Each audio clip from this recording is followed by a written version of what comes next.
Hello everyone, मैं advocate Monika पाल। दोस्तों, आज इस लेक्चर में हम आईपीसी 1860 के सेक्शन 149 की बात करेंगे।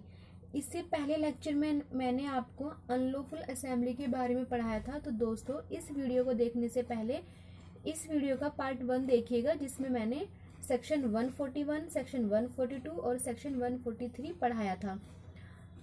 अगर आप उस लेक्चर को देखेंगे तो ये वीडियो आपको समझ आएगी, ठीक है। क्योंकि सबसे सेक्शन 149 को समझने के लिए आपको सबसे पहले सेक्शन 141, 142 एंड 143 पढ़ना होगा अनलॉफुल असेंबली के बारे में, ठीक है। तो शुरू करते हैं। देखिए, इसमें मैंने कुछ पॉइंट्स लिखे हैं। तो देखिए, इसमें फर्स्ट पॉइंट है कि कॉमन ऑब्जेक्ट को भारतीय दंड संहिता 1860 के चैप्टर 8 का नाम है लोक प्रशांति के विरुद्ध अपराधों के विषय में। इस चैप्टर की सेक्शन 149 में बताया गया है, ठीक है। इसमें सेकंड पॉइंट है कि सेक्शन 149 संयुक्त दायित्व के सिद्धांत यानी डॉक्ट्रिन ऑफ जॉइंट रिस्पॉन्सिबिलिटी और आपराधिक आणविक दायित्व के सिद्धांत से संबंधित सेक्शन है, ठीक है। थर्ड पॉइंट है कि सेक्शन 149 में संयुक्त दायित्व का सिद्धांत, जिसमें संयुक्त दायित्व का सिद्धांत है वो अकृत्य या आपराधिक भी हो सकता है। यानी कि जो ये सिद्धांत है ये अकृत्य भी हो सकता है, जिसमें अकृत्य होता है कि जिसमें कोई अपराध कारित ना किया गया हो, ठीक है। या फिर आपराधिक भी हो सकता है। आपराधिक का मतलब है कि कोई अपराध कारित किया गया है, ठीक है। तो देखिए, सेक्शन 34 और सेक्शन 149 इन दोनों ही सेक्शन में संयुक्त दायित्व का सिद्धांत बताया गया है। और सेक्शन 34 को और सेक्शन 149 को मिलीजुली आपराधिकता, ठीक है, या फिर सृजनात्मक आपराधिकता यानी कि कंस्ट्रक्टिव क्रिमिनलिटी भी कहते हैं, ठीक है। अब देखिए, 4 पॉइंट है कि आपराधिक आणविक दायित्व का सिद्धांत आपराधिक होता है, अकृत्य नहीं होता। यहाँ पे देखिए, जो संयुक्त दायित्व का सिद्धांत है वो अकृत्य या आपराधिक वो दोनों भी हो सकता है, ठीक है। लेकिन जो आपराधिक आणविक दायित्व का सिद्धांत है वो केवल आपराधिक होता है, ठीक है, अकृत्य नहीं होता। अब देखिए, 5th पॉइंट है कि संयुक्त दायित्व का सिद्धांत, जो संयुक्त दायित्व का सिद्धांत है ये सेक्शन 34 और सेक्शन 149 दोनों ही सेक्शन में बताया गया है। एंड ये सिद्धांत भारत का सिद्धांत नहीं है, ये सिद्धांत ब्रिटिश लॉ का सिद्धांत है, ठीक है। 6 पॉइंट है कि संयुक्त दायित्व का सिद्धांत सेक्शन 34 एवं सेक्शन 149 दोनों पर लागू होता है। यानी कि सेक्शन 34 में बताया गया है कॉमन इंटेंशन के बारे में और सेक्शन 149 में कॉमन ऑब्जेक्ट के बारे में बताया गया है। तो ये सिद्धांत दोनों ही सेक्शंस पर लागू होता है, ये बात मैंने आपको पहले भी बताई थी।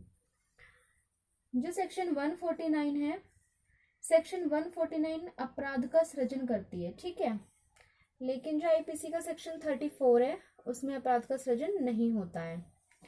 नेक्स्ट पॉइंट है कि section 34, section 149, section 396, section 460, section 376D ये सभी सेक्शंस संयुक्त दायित्व के सिद्धांत और आपराधिक आणविक दायित्व के सिद्धांत से संबंधित हैं। यानी कि संपूर्ण आईपीसी में ये जो सेक्शंस हैं ये सेक्शंस संयुक्त दायित्व के सिद्धांत और आपराधिक आणविक दायित्व के सिद्धांत से संबंधित सेक्शंस हैं। तो देखिए, सेक्शन 34 में कॉमन इंटेंशन को बताया गया है, ठीक है। सेक्शन 149 में कॉमन ऑब्जेक्ट को बताया गया है। सेक्शन 396 में हत्या सहित डकैती बताया गया है, ठीक है, मर्डर विद डकैती।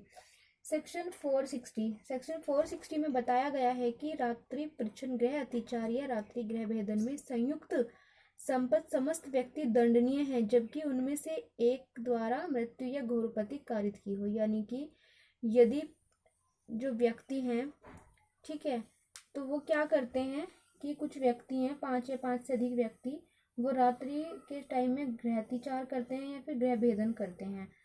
यदि उनमें से कोई भी एक व्यक्ति उस समय किसी व्यक्ति की मृत्यु कारित कर देता है या फिर किसी को ग्रेवियस हर्ट पहुंचाता है, तो उनमें से सभी व्यक्ति दायित्वहीन होंगे, ठीक है। ऐसा नहीं है कि यदि एक ने किया है तो एक ही होगा, सभी व्यक्ति होंगे, ठीक है। तो ये भी संयुक्त दायित्व से संबंधित है। अब देखिए सेक्शन 376D, इसमें गैंगरेप को बताया गया है। ओके, अब इसका नेक्स्ट पॉइंट है कि मीनिंग ऑफ कॉमन ऑब्जेक्ट। तो देखिए इसके मीनिंग ऑफ कॉमन ऑब्जेक्ट में 3 बातें बताई गई हैं। तो इन 3 बातों को पढ़ने से पहले हम आप बेयर एक्ट में पढ़ लेते हैं कि बेयर एक्ट में क्या लिखा हुआ है। तो देखिए आईपीसी 1860 के बेयर एक्ट में लिखा हुआ है सेक्शन 149 में कि विधि विरुद्ध जमाव का हर सदस्य सामान्य उद्देश्य को अग्रसर करने के लिए किए गए अपराध का दोषी। इसमें लिखा है कि यदि विधि विरुद्ध जमाव के किसी सदस्य द्वारा, तो देखिए किसी सदस्य, आप इसको अंडरलाइन कर लीजिए और इसमें विधि विरुद्ध जमाव को इसको भी अंडरलाइन कीजिए, उस जमाव के सामान्य उद्देश्य को, जमाव के सामान्य उद्देश्य इसको अंडरलाइन कीजिए, अग्रसर करने में अपराध किया जाता है, ये अग्रसर, ये इसको अंडरलाइन कीजिए, या कोई ऐसा अपराध किया जाता है, ऐसा अपराध इसको भी अंडरलाइन कीजिए, जिसका किया जाना उस जमाव के सदस्य उस उद्देश्य को अग्रसर करने में संभाव्य जानते थे। इस लाइन को यहाँ अंडरलाइन कीजिए, ठीक है। तो हर व्यक्ति, ये हर व्यक्ति को कीजिए अंडरलाइन, जो उस अपराध के किए जाने के समय उस जमाव का सदस्य है, उस अपराध का दोषी होगा। अब देखिए हम यहाँ पे इसको समझेंगे। इसको समझने के लिए हमें ये 3 बातें समझनी होंगी। पहली है कि लक्ष्य एक हो, ठीक है, दूसरी है कि भागीदारी हो, और तीसरी है अप्रत्यक्ष करार, इनडायरेक्ट एग्रीमेंट। अब देखिए लक्ष्य एक हो, इसको समझिए। कॉमन ऑब्जेक्ट के लिए जब किन्हीं 5 या 5 से अधिक व्यक्तियों का किसी आपराधिक कार्य को, ठीक है, करने के लिए लक्ष्य एक हो, यानी कि वो 5 या 5 से अधिक व्यक्ति कोई आपराधिक कार्य करने जा रहे हैं और उस कार्य को करने के लिए जो उनका लक्ष्य है, उनका जो गोल है वो एक ही है, ठीक है। तो वो क्या होगा उनका, वो उनका सेम ऑब्जेक्ट होगा, यानी कि उनका सामान्य उद्देश्य है, क्योंकि उनका लक्ष्य क्या है, वो एक है, तो उनका समान उद्देश्य है। अब भागीदारी, ठीक है, यानी कि भागीदारी हो, पार्टिसिपेंट किया हो। तो देखिए ऐसा समान उद्देश्य, ठीक है, जो यहाँ पे इनका समान उद्देश्य है, अब वो ऐसा समान उद्देश्य है जिसमें किसी आपराधिक कार्य को करने के लिए 5 या 5 से अधिक व्यक्ति, जो ऐसे व्यक्ति हैं वो क्या कर रहे हैं, उसमें भागीदार बन रहे हैं, ठीक है, उन्होंने भागीदारी की है या फिर उसमें शामिल हो रहे हैं, ठीक है। अब इनडायरेक्ट एग्रीमेंट, अप्रत्यक्ष करार, अब वो उसमें क्या किया उन्होंने, वो भागीदार उन्होंने बन गए हैं वो उसमें, या फिर वो उसमें शामिल हो गए हैं कि यह आपराधिक कार्य करना है, यानी कि उनको पता है कि उनको आपराधिक कार्य करना है और उन 5 या 5 से अधिक व्यक्ति सभी की उसमें सहमति है, ठीक है, उन्होंने अपनी सहमति दी है उस कार्य को करने के लिए, एवं उनके बीच में क्या है, वो इनडायरेक्ट एग्रीमेंट है, अप्रत्यक्ष करार भी है। तो वह उद्देश्य उनका सामान्य उद्देश्य होगा, ठीक है। तो आपको ये बहुत ज़रूरी है, आप इसको समझ लीजिए, तभी आपको सेक्शन 149 समझ आ पाएगा। अब देखिए सेक्शन 149 में सामान्य उद्देश्य के लिए पूर्व नियोजित योजना या दिमागों का मेल नहीं होता है, यानी कि प्री प्लानिंग कॉमन ऑब्जेक्ट में नहीं होती है, और ना ही उन 5 या 5 से अधिक व्यक्तियों का जो दिमाग है उसका मेल नहीं होता है, ठीक है। सामान्य उद्देश्य में व्यक्ति बाद में भी, जैसे कि कोई अनलॉफुल असेंबली वो एकत्रित हुई है, तो क्या होता है कि कॉमन ऑब्जेक्ट में बाद में भी व्यक्ति उसको ग्रहण कर सकता है, यानी कि जब वो बन चुकी है, 5 या 5 से अधिक व्यक्ति वहाँ पे इकट्ठा हो चुके हैं, तो उसके बाद भी अगर कोई व्यक्ति वहाँ पे आता है तो वो भी उसको ग्रहण कर सकता है।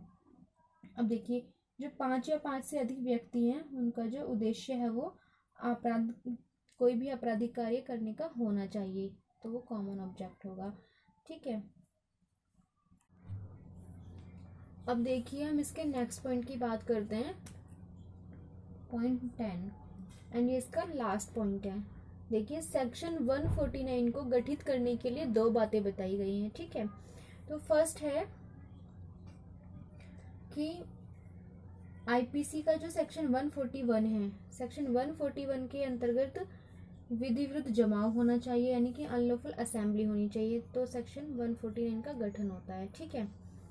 एंड सेकंड बात है कि सामान्य उद्देश्य यानी कॉमन ऑब्जेक्ट के अग्रसरण में कोई आपराधिक कार्य किया गया हो, यानी कि जो 5 या 5 से अधिक व्यक्ति हैं उनके द्वारा कोई आपराधिक कार्य किया गया हो, तो वो 5 या 5 से अधिक व्यक्ति, वो सभी व्यक्ति उस आपराधिक कार्य के लिए लायबल होंगे। ठीक है, तो दोस्तों आज के लेक्चर में इतना ही। इससे नेक्स्ट लेक्चर में हम सेक्शन 34 और सेक्शन 149 के बीच में अंतर की बात करेंगे। ठीक है, धन्यवाद।